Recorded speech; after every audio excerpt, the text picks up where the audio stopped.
Hello friends, I hope आप सब अच्छे होंगे। मैं भी अच्छी हूँ।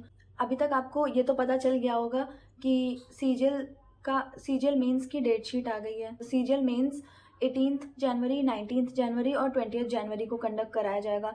18 जनवरी को तो जेएसओ और डबल एओ की पोस्ट के लिए जो सिलेक्टेड कैंडिडेट्स हैं उनका एग्जाम होगा। 19 और 20 जनवरी को बाकी सारे स्टूडेंट्स का पेपर होगा। क्योंकि पेपर 2 दिन में कंडक्ट कराया जा रहा है, इसका मतलब है कि टीसीएस वाले कम से कम 10 से 11 गुना बच्चों को बुलाएंगे। तो जिनके भी प्रीलिम्स में 130 प्लस मार्क्स आए हैं उन सबको मेंस के लिए प्रिपेयर करना चाहिए इस टाइम पर। इसका मतलब ये है कि हमारे पास अब मेंस के लिए 2 महीने से भी कम टाइम बचा हुआ है। तो चलिए मेरी लास्ट 2 मंथ्स की स्ट्रेटजी क्या है मैं आपसे वो शेयर करती हूँ। तो अगर आपने मेंस मॉक दिया है और आपके 280 to 290 पर आप कांस्टेंट है तो आप कैसे उसमें 300 प्लस स्कोर कर सकते हैं। तो वीडियो को शुरू करने से पहले मैं आपको अपना इंट्रोडक्शन देती हूँ। मेरा नाम अपर्णा शुक्ला है। मैंने रिसेंटली CHSL प्री क्वालिफाई किया है। मेरा CHSL मेंस कंप्लीट हो गया है। मैंने CPO प्री भी क्वालिफाई किया था काफ़ी अच्छे मार्क्स से। मेरा उसका भी फिजिकल वगैरह कंप्लीट हो गया है। इसके अलावा मेरा MTS भी क्वालिफाइड है। मैंने एक बार MTS क्वालिफाई किया है और उसका मैंने मेंस नहीं दिया था। तो और इस बार मेरे CHSL प्री में भी 140 प्लस बन रहा है, one of the hardest shift में। तो मुझे उम्मीद है कि मुझे इस बार मेंस देने को मिलेगा। तो मेरी क्या स्ट्रैटेजी है मैं आपसे वो शेयर करती हूँ। तो चलिए वीडियो को शुरू करते हैं। जैसा कि आप सबको पता ही होगा कि मेंस या टियर 2 का पेपर 2 आवर्स का होता है। इसमें सेक्शन 1 में मैथ्स और रीजनिंग पूछी जाती है। पेपर जो कि 1 आवर का होता है, इसमें 30 क्वेश्चंस मैथ्स के एंड 30 क्वेश्चंस रीजनिंग के होते हैं। इसके बाद सेक्शन 2 तुरंत चालू हो जाता है, वो भी 1 आवर का होता है। उसमें इंग्लिश और जीएस पूछी जाती है। इंग्लिश के 45 क्वेश्चंस होते हैं और जीएस के 25 क्वेश्चंस होते हैं। इसके बाद कंप्यूटर का पेपर होता है, वो 15 मिनट्स का होता है। उसमें 20 क्वेश्चंस पूछे जाते हैं और उसमें 18 मार्क्स टीसीएस ने मिनिमम मार्क्स रखे हैं। अगर आपने कंप्यूटर में 18 मार्क्स मिनिमम क्वालिफाई किए हैं तभी आपका पेपर चेक होगा, मतलब आपका सेक्शन 1 और सेक्शन 2 चेक होगा। इसके बाद अगर आप कंप्यूटर में 18 मार्क्स से कम लाए हो तो आपका पेपर चेक नहीं होगा, बट इसके हायर स्टैंडर्ड्स सेट होते हैं। तो चलिए सब्जेक्ट वाइज स्ट्रैटेजी की बात करते हैं। सब्जेक्ट वाइज आपका क्या अप्रोच होना चाहिए। तो सबसे पहले मैथ्स में आप मेंस में अपियर होने जा रहे हैं, इसका मतलब है कि आपने सिलेबस कंप्लीट कर लिया होगा। अगर अभी भी आपका सिलेबस कंप्लीट नहीं है तो आप ट्राई करिए कि आप 1 हफ्ते में अपना मैथ्स का सिलेबस कंप्लीट कर लें। ये टॉपिक उठाइए और यूट्यूब पे जाइए, टीचर को सर्च करिए, आपको टीचर्स मिल जाएंगे, आप उनका वो टॉपिक कवर कर लीजिए। इसके बाद जब आपका सिलेबस कंप्लीट हो जाए और जिनका सिलेबस कंप्लीट हो चुका है उनको रिवाइज करना है। आपने जो भी नोट्स बनाए सबसे पहले आप उनको रिवाइज करिए, फॉर्मूला को रिवाइज करिए। इसके बाद आप टेक्स्ट बुक अदर ऐप्स पे जाइए, PYP लगाइए, मॉड्यूल टेस्ट लगाइए, सेक्शनल टेस्ट लगाइए और जो भी आपने क्वेश्चंस गलत किए हैं उनके लिए आप एक पर्टिकुलर कॉपी बना सकते हैं। उस पर्टिकुलर कॉपी में आप उन क्वेश्चंस को नोट कर लीजिए। उससे रिलेटेड कोई फॉर्मूला है तो आप उसको भी वहाँ पे नोट कर सकते हैं। जो क्वेश्चन आपने गलत किया एटलीस्ट आप उससे रिलेटेड कोई क्वेश्चन आपका फ्यूचर में ना गलत हो। इसके बाद सबसे इम्पॉर्टेंट है कैलकुलेशन। आपका कैलकुलेशन अगर अच्छी होती है, कैलकुलेशन स्पीड अच्छी होती है तो आप ऑटोमेटिकली आप मोटिवेट होते हो, ऑटोमेटिकली आप बूस्ट अप होते हो कि अगर कोई क्वेश्चन कैलकुलेटिव आया है और अगर आप उसकी कैलकुलेशन जल्दी जल्दी कंप्लीट कर रहे हो तो आप ऑटोमेटिकली बूस्ट अप हो गए।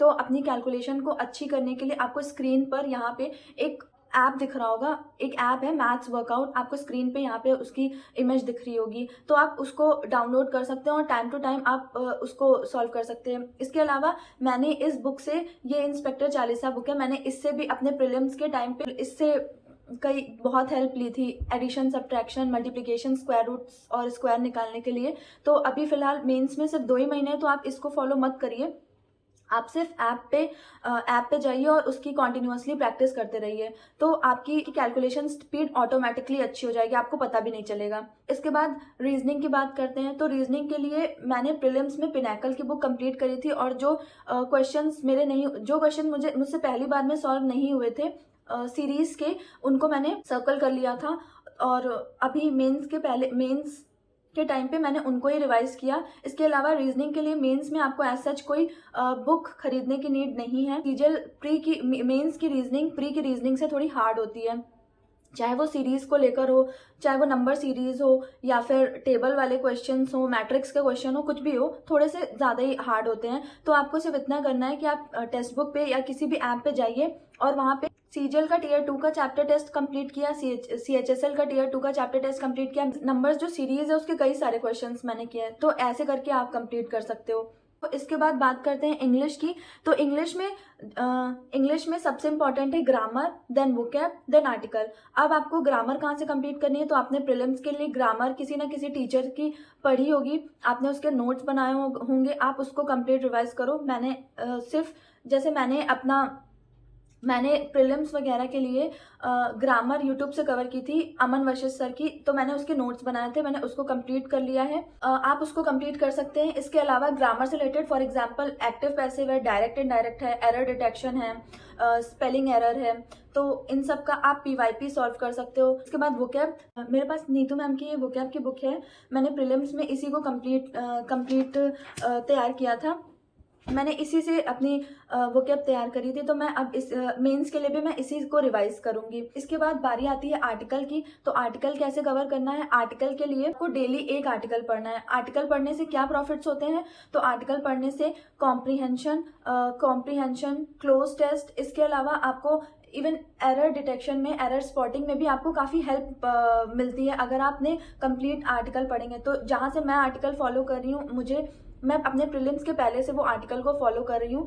उसका लिंक मैंने अपने टेलीग्राम चैनल पे शेयर किया, आप चाहें तो वहाँ से जाकर वो देख सकते हैं। इसके बाद जीएस, तो अगर आप बिगिनर हैं और आपने जीएस कहीं से भी तैयार नहीं किया, आपकी जीएस काफ़ी ज़्यादा वीक है, तो आप आंखें बंद करके एक चीज़ फॉलो कर सकते हैं कि आप यूट्यूब पे जाइए, Parmar, GS bye Parmar sir search करिए। उन्होंने पीवाईपी क्लासेस अपलोड करके रखी हैं, सीजीएल, सीएचएसएल, आपको वहाँ पे जीएस से रिलेटेड हर चीज़ मिल जाएगी। उन्होंने आईआरएस भी डाला है, उन्होंने एफबी रिवीजन सीरीज भी डाली है। किसी एक चीज़ को, चाहे वो एफआरबी हो, चाहे सर ने वन शॉट लाइनर्स भी डाले, आप उनको देख सकते हैं। पर्टिकुलर सब्जेक्ट वाइज भी उन्होंने शेयर किया है, तो आप किसी एक चीज़ को फॉलो करिए और उसके पर्टिकुलर नोट्स बनाइए। नोट्स बनाने के बाद जब आपके वो नोट्स कंप्लीट हो जाएं, फिर सर ने मेंस के लिए निट्टो सीरीज चलाइए, आप उन निट्टो सीरीज का सारी क्लासेस कंप्लीट करिए। उसके बाद जीएस के लिए भी आप पीवाईपी सीरीज सॉल्व करिए। देन कंप्यूटर के लिए अभी तक मैंने सीएचएसएल मेंस या अभी तक मैंने एज सच किसी टीचर का या किसी बुक का फॉलो नहीं किया है, क्योंकि मैं कंप्यूटर लिटरेट हूँ।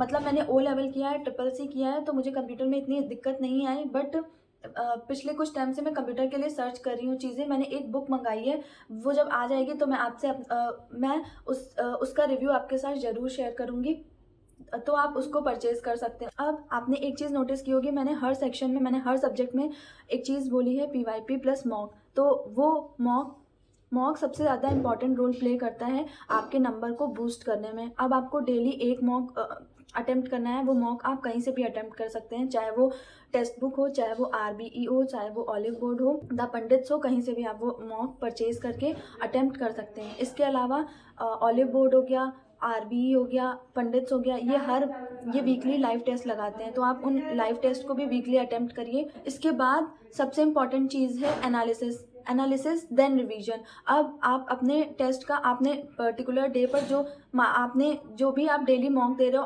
आपको उसका कंप्लीट एनालिसिस करना है कि आपने कैसे क्वेश्चन गलत किया है, कौन सा क्वेश्चन गलत किया है, उसका आपको फिर जो भी क्वेश्चन आपने गलत किया है उससे रिलेटेड चीज़ का आप रिवीजन करेंगे। देन रिवीजन करने के बाद आपको लाइव मॉक देना है, उसका भी आपको एनालिसिस करना है और रिवीजन करना है। अब इन सबसे भी ज़्यादा सबसे इम्पॉर्टेंट है रिवीजन। आपको कॉन्टिन्यूअस रिवीजन करते रहना है अपनी चीज़ों का। तो आपको मेरी ये स्ट्रैटेजी कैसी लगी, आप कमेंट करके ज़रूर बताइएगा। मेरे लिए आपका कोई सजेशन हो तो आप वो भी मेरे से ज़रूर शेयर करिएगा। और तब तक तो मिलते हैं नेक्स्ट वीडियो में।